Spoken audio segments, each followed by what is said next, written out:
Well, I think we need to put it in context in terms of the earnings season. The earnings season is not terrific as we're going through it, but it is not as bad as people had feared at the beginning of this year. And you see certain areas, and you mentioned, for instance, some of the technology areas there, where actually some of the earnings have been really quite positive. And some of the outlook statements have also been similarly positive.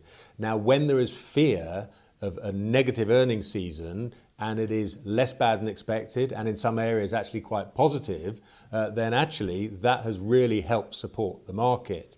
And I think actually that begs the question around why has the market been so strong already this year? Part of the reason the market has been strong this year is people were expecting rates to rise. They have risen. People were expecting a slowdown or recession in economies and a hit to earnings, and that hasn't really occurred. So consequently, investors have been positioned quite defensively, not having significant weightings within equities. And in a way, that pain trade has actually kept going. And we think actually it can go a bit further because earnings continue to be relatively resilient.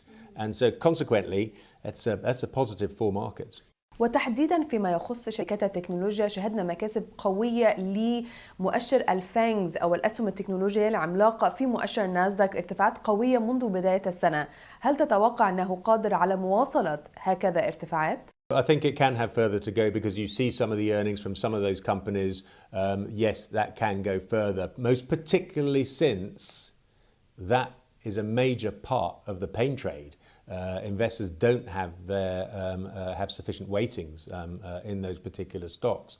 But I think what is also more likely is that much of the rest of the market, if for instance we look at the US market, it hasn't performed nearly as well as those mega caps have done, so mega cap technology stocks. We'd expect to see some broadening out across the market as we move forward. Less concentration. بمعنى أنك تتوقع أن تتسع رقعة أو نطاق هذا الرالي ليشمل قطاعات أكثر؟ Absolutely, which is we're starting to see that to an extent already over the last 6 weeks or so, but we think that that can continue.